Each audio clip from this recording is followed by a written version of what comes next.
What's up, everybody? Good morning. It is Tuesday, and you are watching episode 61 of Standing Out, a daily podcast about sales, marketing, and leadership powered by Beta Consulting Group. I want to give a shout out to my sponsor, Tafts. These are the good guys in freight factoring. Definitely go check them out. You can go to tafts.com, or there's going to be a link in the comments of the show to go directly to my landing page so they can know that I sent you. But check them out. If you're a carrier, they're going to help you with all the resources you need to thrive in any market, discounts on tires and fuel and small business loans, all kinds of things that will help you out. Great network of resources that are available to you. And also, if you are a freight broker, consider being a referral partner to make sure that your carriers have all the resources they need to thrive in the changing market, a volatile market, to always be able to move your freight. So check them out at tafts.com or click on that link in the comments of the show today and let them know that I sent you. It'd be great. Also, we've had a great week of shows. We got a slight switch up in the lineup this week. So yesterday we had an awesome conversation. Go ahead and check out that one with my good friend, Dr. Mark Manera of the Trucking Fitness Company. That was a blast. Today, my good friend Coleman Ruffin is going to be coming on here shortly. Tomorrow, my good friend Rob McCutcheon from Tafts is going to be on the show and talk about what they do from a marketing perspective. And that's going to be a lot of fun. And then on Thursday, my good friend John Radde of Redwood Logistics, the Chief Commercial Officer, is going to be on the show. He's been with P44, a lot of high growth companies. That's going to be a lot of fun. And then Friday, my buddy Tyler Courier from Truckstop is going to be on. He was going to be on Thursday. We moved him to Friday. So that's going to be a great show as well. He was the original sales rep at Truckstop. And so it's going to be great to talk to him about his journey just through that whole company, the evolution of truckstop.com and private equity acquisition, all those types of things and all that. So it's going to be great. And if you don't mind, check us out at betaconsultinggroup.com. See how we can help you with your sales and marketing strategies, particularly around your branding, messaging, content creation, marketing. We'd love to help you out. Been a blast helping customers with their social media and their messaging to help build their brand. And that's what we're all about, is helping you build a brand to drive revenue, make your sales a lot easier. So check us out at betaconsultinggroup.com. All right, everybody, it is Tuesday of Indy 500 week. So very excited about this. We got the Indy 500 coming up on Sunday. This is a family affair. So this year I'm taking my mom and my dad along with my daughter Naomi. So it's going to be great. Really looking forward to that. But it's absolutely tremendous what those guys can do on a racetrack. It's an incredible event. And soon I'm going to have my good friend Matthew Masadi back on the show. He was going to be on Friday, but he's got some duties at the Indy 500, some responsibilities that are taking him out.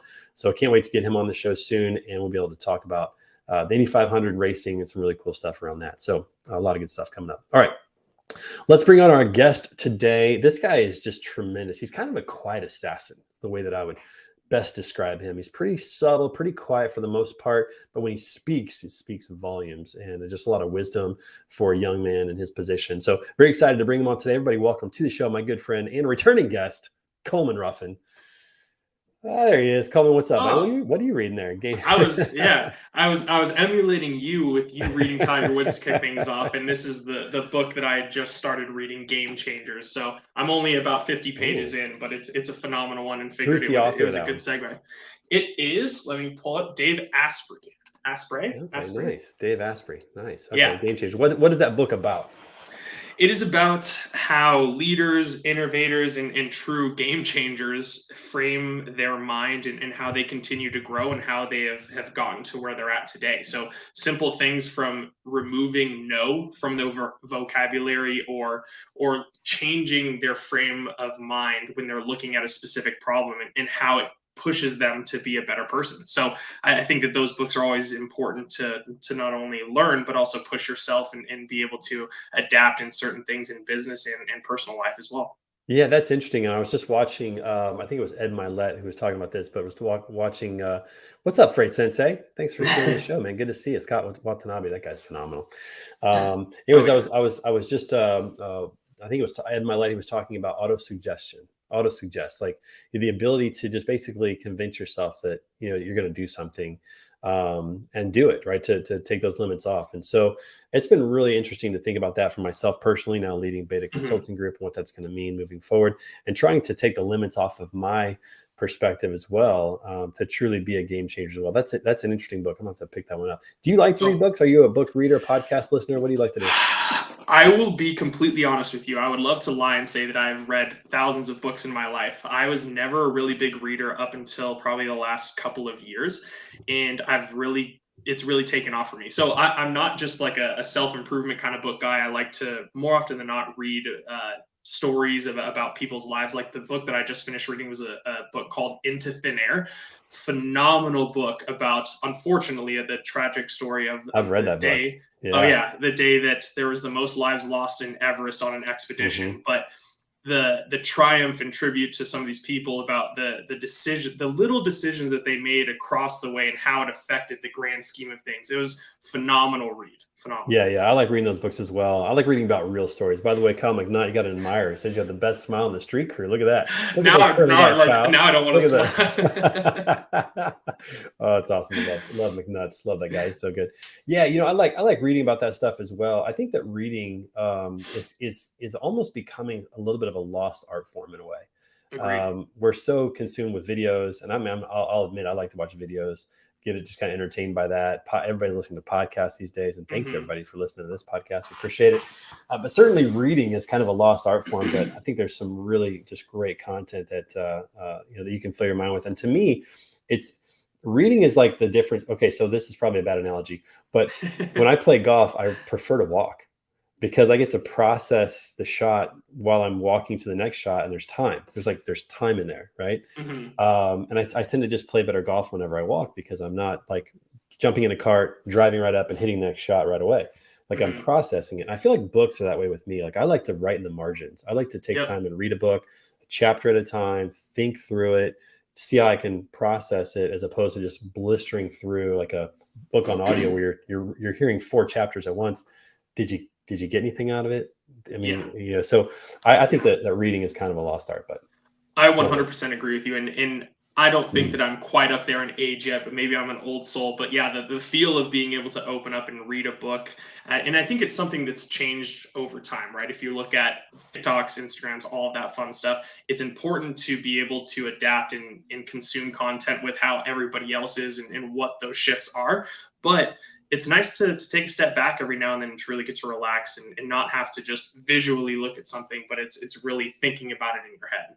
Yeah, without a doubt. I mean, you can learn a lot on TikTok. I mean, you can learn anything Yeah. you want pretty much on YouTube. I've So, learned a lot. I mean, I'm a big there's a proponent. there's a ton of ways to learn. So definitely not downing on those things, but there's something about reading a book I think that's really kind of nice. God bless people who walk when they play golf. Cart all the way. It depends on the course, Chris. I'm not gonna lie. If it's a resort style course where the next tee box is 300 yards away, I don't like walking those courses, but I mean, I do like to. I know I've got my golf clubs in the back here. I've only golfed 5 or 6 times. I'm a big proponent of You walking do too. have the golf clubs in the back. Yeah, Dude, I maybe it's because 'cause I'm appreciate too cheap that. and don't wanna have the cart and anything, but yeah, I do like walking. It's nice, especially on a nice day. Can't beat it. Oh, no, you can't beat it. Kyle says we got to check out the book True Biz. And he put the link in there for everybody. It's from Penguin Random House and probably on Amazon Love as it. well. So you get some kickbacks on that, Kyle? Is that why you're promoting that? He gets a little toss back on that. I don't know. We'll see about that. So Coleman, let's talk about your section of the industry, which is Mhm, talent. You mhm. guys, talent solvers are helping with. Everybody's putting their favorite books in there. So do that if you're watching the I show. love Throw it, your yeah. favorite book in there. Let's go to Atomic Habits by James Clear. Chris Horton says is a fantastic book. So yeah, everybody throw your book recommendations. They're always good to have Yeah. those. I'm actually reading this one right now. I might as well get in on the action. I'm reading this one called Doing Business by the Good Book. It's written by David Stewart, who is the CEO of Worldwide Technologies right here in St. Louis. And it's really fascinating because faith is a huge part of my life and a huge part of our business. So I like reading about that because it's just talking about like the lesson I just read on was on delegation. And as a Mm, leader, you got to learn to really delegate to maximize what your company can do. To lead, you can't do everything yourself, and a lot of times people experience burnout because they struggle with delegation. So that was a great chapter recently, but that's the book that I'm working through right now, which I is love which is a it. lot of fun. um it's your buddy's wife, so yeah, there is a little kickback. Appreciate it. All right, Cal. We'll have to take a look at that one. True Biz, so that's awesome. But let's go back to your neck of the transportation woods, if you will, and that is talent solvers. You guys are helping with recruiting and just finding talent. Mhm. It's still a tough market out there, but do you feel like it's changing at all? Where's the status of things right now when it comes to employers and employees, and who has the leverage, and what are you seeing right now? Yeah. So our firm.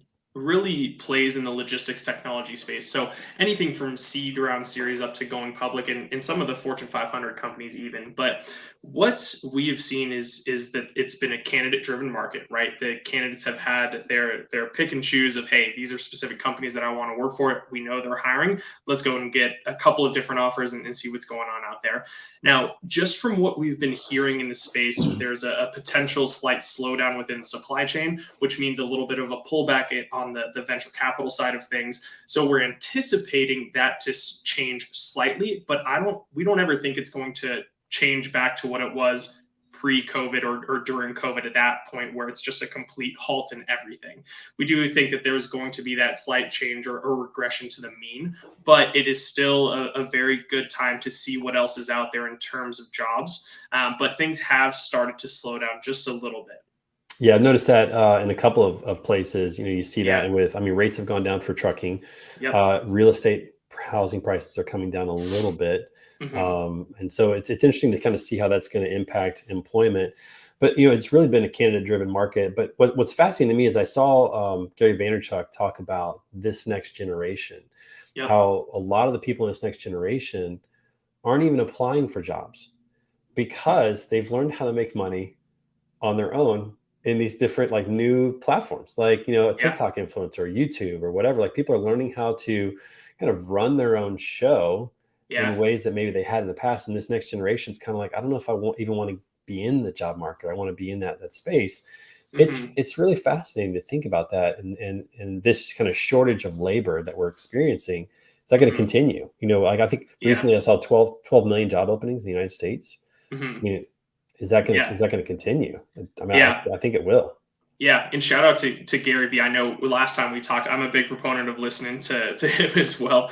But we even saw that from an entry level job perspective, where there's people that are starting to choose. And our company actually posted an article about this the other day. But kids are starting to choose, okay, this is what I want to do. I don't need to go to a 4 year college. I can either start going to a trade school, do a 2 year kind of straight learning about this job and how do I get into it, or to your point, just skipping all of it overall and not entering the typical job force. So it's interesting to see how this next generation is going to start cultivating and really shaping the future of the job market. Yeah, and I think we've peaked on the value of college. I've been seeing a lot of people just talking about how, listen, if you're going to college to be a doctor or lawyer, that makes sense because you need the Yes. training for that. But if you're going to college to figure it out, or if you're going Yeah. to college for business or finance or something like that, you could probably get everything you know from YouTube, which I Hmm. think this generation believes that. I Yeah. believe that. I mean, heck, Yeah. if I want to learn something, I go to YouTube or I go to TikTok or Instagram, whatever I learn.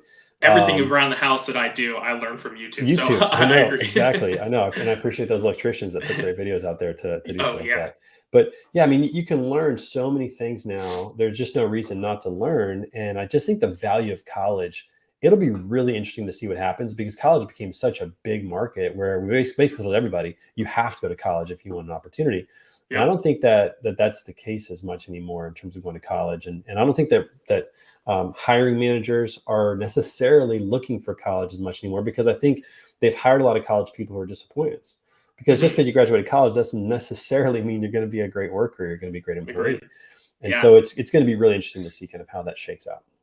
100%. And I think that's something that I could see changing, or I think that is important for a lot of people that are considering, okay, do I want to go to a 4 year college? And even if you do, but is starting the networking journey earlier on, Hmm. because connecting with somebody like yourself or anybody that's out there that has a good standing in picking their brain about, hey, if you could go back, what would you do differently in terms of my career path, college, whatever it may be? I think that that's going to be a very big shift because you can learn so much just from connecting with different people out there and picking their brains, and that'll help kind of shape what your goals are out there.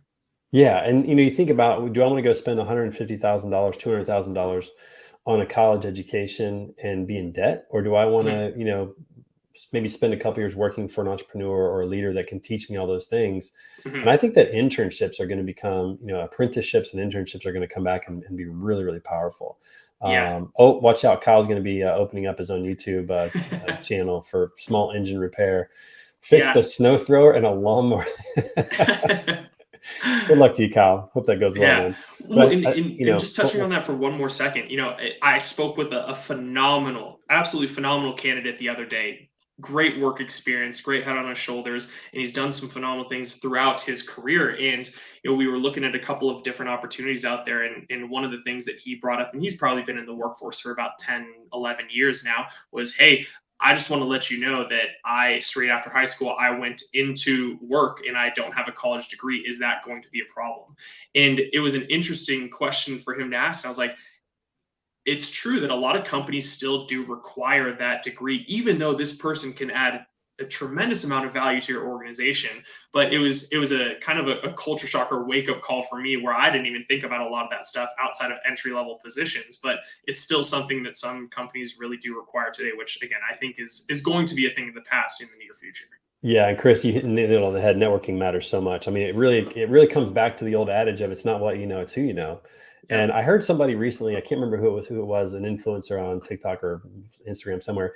He talked about how when he went to college, he viewed it as a networking opportunity. He wasn't viewing it as education. I mean, he didn't even think that college education was that great, but he viewed it as networking. He said he brought donuts to class. Now, I don't know how much money you got to have to bring donuts and juice to class, or how many days a week you can do that. I couldn't afford that in college, but he said he was trying to become friends with everybody, and it served him really well because when he needed to hire for his company, he had people. When he needed different things, a lawyer or whatever, like he had contacts, he had his network already built. And so, as somebody who's also benefited from having a good network, and you're the same way, you got a phenomenal network.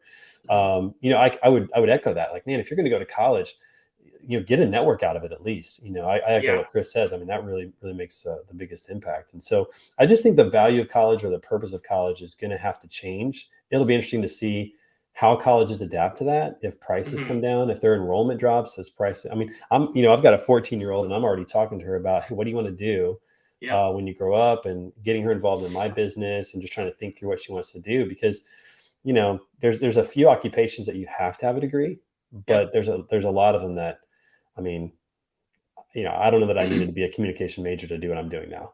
I mean, it 100%. is what it is. I went to college, I Yeah. got it, but I think I could probably have done this without that degree. So that'll be pretty Yeah. fascinating. And So, I'm Oh, go ahead, real please. quick, from your side of it, Yeah. so are you starting to see more applicants coming to you without a college degree, or is it still pretty standard? Yeah. Yeah, I would say so. Typically within our company, we are working with people that are a little bit more senior in their career, which again, if we're looking at the generational shifts, it was before, hey, you're going to college, you're getting a degree, you're getting a corporate job. So I would say the majority of the people that we are working with do, but you do see it every now and then. But what we have seen is a lot more of these companies not requiring it. Again, for some of these more tenured type of people, if it's somebody straight out of college, or looking for maybe that 1 to 2 years experience, some companies are still requiring that because, to your point, I think it's dictating or saying is, hey, this person stuck with something for 4 years, they got a degree, they're going to stick with our company. But it's again, it's shifting throughout the generational side of things. Yeah, it is. Well, it'll just be pretty fascinating. I'm kind of hoping that my daughter doesn't want to be a doctor. Maybe I don't know. Is that bad as a dad to say? I'm kind of hoping that she becomes an entrepreneur. I'd rather my invest in her and the business than I don't know, than going to college. But my maybe I'm wife and I jaded. have had that conversation. We don't even have kids yet, and we're kind of hoping that they don't want to be doctors when they grow up. But as long as they have some sort of general idea of what they want to do, again, we don't care if they go to Yeah, college, but we want them to have some sort of a plan. That's the yeah. biggest thing for Have a us. vision. That's for sure. That's Yeah. for sure. So let's talk for a moment about marketing from a recruiting standpoint. Are you seeing Mhm. companies changing the way that they are positioning themselves or marketing opportunities to really try to attract potential employees, because it's so hard to find good talent? Or have they still like not changed that yet? What are you seeing on that? Yeah, yeah, I've seen a little bit of both. I think a lot of the logistics technology companies that are more at the seed A round type of companies are a little bit more innovative. Where I mean, some of our companies have even on their careers page posted videos about somebody describing the job rather than just a job description, or a talk from their CEO, or talks from members of their team about the culture of things. Because I think that there is so much competition, they're trying to find some differentiating factors, and I think that it's super important, right? When you look at one person, if they have they're picking and choosing of 15 different jobs, that one video or one extra step that you take could be that really real big deciding factor in things. So the logistics has been very, how do I say, status quo for a long time, right? With all the technology that's going into it, it's starting to really pick up the cycle of things. And this is a conversation that you and the rest of the street crew have had multiple times, but people are starting to find different ways to attract talent. And not only that, but really finding ways to retaining talent, because I think that that's almost just as important as how to attract talent, but keep the people that you have internal at your current organization and keep them happy. If they're good. If they're good, yes, If yes. they're good. Otherwise, Yeah. If they're not, you kind of hope that maybe they'll see themselves out the door. It is yeah, interesting to think about that idea. Going back to the reading versus video type stuff, yeah, I do think that this culture does respond to videos and that hmm interaction. So making your job description a video job description, or hmm including with it somebody talking who works in that job today, maybe talking about that job, is really a yeah, clever way to stand out. And that's what it really is it's finding a way to stand out in an authentic way to make your company more attractive to a prospective employee. And I was talking, this goes along with the transfer portal and the NIL situation in like hmm college athletics. I was talking to a head football coach of Minnesota, and he was talking about he spends more time now recruiting his current players than new players because he has yeah, to try to retain them. And that goes for business as well. When you have a great team and there's 12 million job openings out there, people can go wherever they want to hmm go. There's so many opportunities. People can do that. How do hmm you retain, great talent? By having a great culture, by having, just making sure that people care, giving people the opportunity to really thrive in whatever their gifts are. I was talking to a friend of mine recently that passed up on a couple of job opportunities and took one that actually paid less hmm because it gave him the opportunity to be creative and to build something, and to like that, to him that was more important, more stimulating. So you yeah, really have to know what people want and figure out a way to, if you can make that work, provide that and retain the talent that you have, because replacing talent is incredibly expensive. I think I saw that a full-time job, to replace a full-time entry-level job, like a $50,000 job, costs like $20,000 to replace them. yeah. I It's mean, right around that it's a ballpark. heavy And cost. you brought up a great point that you have to know each individual employee, because I wish there was a blanket statement that I could give to everybody, like this is exactly how you retain talent, just follow this and everything will be fine. Right, right. But I think it really comes down to the leadership and understanding your direct reports, and then if there's additional layers that go underneath, because every person is so different, right? You Yeah, need to yeah. understand what makes them tick, what's important to them. Is it a better work-life balance? Is it a career path? And how can you provide that as a leader to your team to keep the people there? Yeah, and I know you're not a parent yet, but you'll see this when you are a parent someday. It's the same way with kids. Like I've got Yeah, 2 kids in my house. Some people have 4 or 5 kids. You can't parent them the same. They're different. They're different yeah, people. They respond to different things. If you parent your kids the exact same, one might really thrive, the other one might resent you for it. hmm, So understanding my kids and how vastly different they are, and there's just 2 of them. yeah, So imagine a yeah, business with 50, 100 people. It's so critical that your people, what they hmm, respond to, what they want, what their dreams are. I take the approach that, my job as a CEO of Beta Consulting Group is to help my team members build their dreams today. I don't want them to think they're hmm, building my dream. I'm yeah, there to help build their dream. And I think if leaders took that approach, especially those who are managing people, you'd have a hmm, vastly different outcome from a retention standpoint, because they're truly there seeking to make their team's life better. And I think yeah, the whole Zig Ziglar approach, if you can have everything you want in life if you help enough people get what they want in life. From a hmm, leadership perspective, if I help my team build their dream today, I just think that by default, my dream is probably going to get built, you yeah, know? And I yeah, think that's the aspect that you have to have, is how can I help them build that and just trust that mine's going to be okay. Like it's going to be all right. yeah, You know, yeah. it's hard. And I know you typically ask the questions on this, but can I pose a question to you? Sure. I guess. Yeah, Yeah. I'm going to put you on the Switch the hot seat really roles. quick All if right. that's All right. okay. Yeah. So leadership is always a conversation that I specifically have with candidates, people on my team, and I think that from all of our conversations, you are a great leader. So kudos to you. But Working on it. for people that are going into a new role or looking Mhm. for a new job, how can you try and define what that good leader is, right? You're going through an interview process. You probably have a 30-minute chat with this person. I mean, is that enough to really determine if this is somebody that you want to work with for the rest of your life?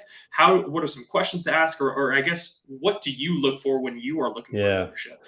Yeah, it's a great question. I don't think 30 minutes is enough time, and Yeah. I don't think you'll know. You might get Yeah. into this is why. So I view employee-employer relationships the way I view dating relationships. Hmm. You're dating somebody to try them out. to Yeah. see, is this going to be a good fit? And the Yeah. moment that you realize that this is not a good relationship, might be toxic or just not a good fit, there's no valor in sticking with it. There's no Yeah. valor. Yeah. So Yeah. from an employee-employee relationship, I think that you have to be an open mind, like I'm trying this out to see if this works. But this is Mhm. where I'll go back to Chris's point earlier. This is where network really Yep. matters. If you Agreed. spend time networking, and that gives you a chance to get to know people.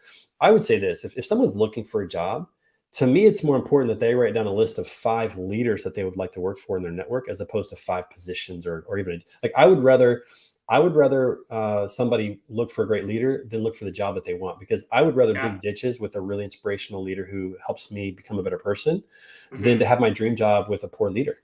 I Yeah. think that eventually that gets stale in Yeah. that regard. So from my perspective, I don't think a 30-minute interview is going to give you enough to know. You might have a Mhm. hunch and it might actually Yeah. work out, but Yeah. you're not really going to know. But if you really want to, like, to me, leadership is critical. If I Mhm. were looking for a job today, if I were in the market looking for a job, I would go through my network. I would ask people, hey, who is a great leader? Who is somebody to work Yep. for? Who is somebody that helped you in your career?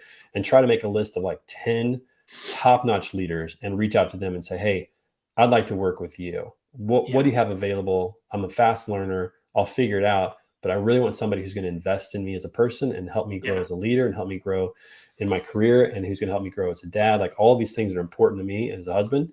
Yeah. Can I work with you? And I think that that's actually attractive for Yeah. leaders, to have somebody come and say, have this person's researching me. They think that I can help them out. Yeah. I'm gonna at least take a look at this kid. Yeah, and I and think that's really attractive. I love that you answered it that way, because in my mind that's exactly what I was thinking. Maybe a little bit more on the secret agent side of things, but if you have built out your network, odds are you know somebody that has worked with that leader or has interacted with them in some facet of the business, and then you can go to your network and say, "Hey, have you worked with X, Y, and Z? What are your thoughts?" Because even after Yeah, that 30 minutes, yeah, you might have that good idea or coffee or whatever it is, but leveraging your network goes a long way, because as much as you might be back channeling a leader, I can rest assured a lot of companies are probably back channeling you and said, "Hey, have you worked with Coleman before? How have things gone? What type of employee is this person?" So I think that there's a give and take on both sides of things. But again, really just trying to hammer home the importance of building out your network, which again, something that I feel like I've learned pretty significantly from you over the last couple of years. well, when I'm learning from everybody else, I mean, it's kind of how it works. But for leaders, I would say this to leaders out there today: like, if you take the approach that you're going to help, build your team's dream, you're going to help them get what they want in life, even if that person leaves your organization, because sometimes that dream needs to be built outside your organization. Some people have Yeah. aspirations to be an entrepreneur, and if they do, I want to help them get there. But Hmm. if you do that, you don't think that person's going to talk so favorably about you to other people, like, hey, you need to go work for this guy. Like, he helped me Hmm. get here. You need to go work for this guy. And if you think about it from a long game perspective, and I think leaders need to have the long game perspective, you Hmm. want to operate in such a way that not only are you helping your people now, but you're building a reputation as somebody who helps people, because they're going to talk. If somebody Hmm. leaves my company and starts their own company, and I get to help them do that, which is exciting to Yeah. think about. They might not have the opportunity for one of their friends, but they might say to their friends, hey, you should talk to Trey, because he helped me build this. He'll help you as well. And I think Yeah. that's what that's the perspective I think a leader wants to have, the reputation a leader wants to have. So I encourage 100%. leaders out there to really try to build up their teams, and not to think about them at all. Think about, leadership is about serving. You're there Yeah. to help everybody else out. So I don't know. That's 100% agree. you really flipped this interview. I feel like I'm answering questions now. Yeah. You want to end the No, I show? loved it. You want to take us out of here? Yeah, sub me in whatever you need. I got you. Nice. No, it's really fascinating to think about, especially in this environment where people have choice.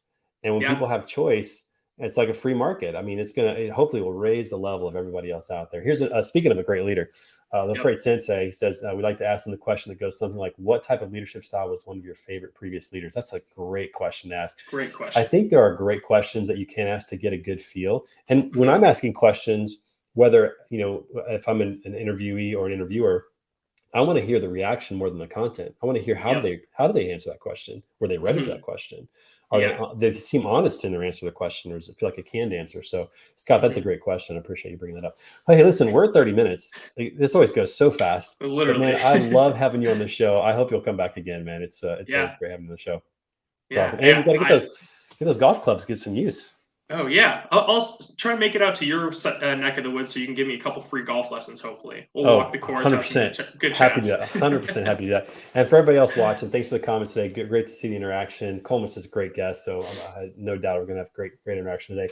Make sure you guys come back tomorrow, 10:30 a.m. Central, for episode 62 with my good friend Rob McCutcheon. He's with Tafts with Jacobson Holdings, and it's going to be great to talk to him about what he's doing. He's a marketing guy and works with a lot of influencers. It's going to be a really fun show to talk about marketing tomorrow. So make sure you come back for that. And Coleman, have a fabulous day. Thanks so much again for being on the show. We'll look forward to Yeah, talking to you again on another episode. right on, buddy. Hey, thanks for having me. I appreciate it. Peace out. We'll see you guys later. Take care.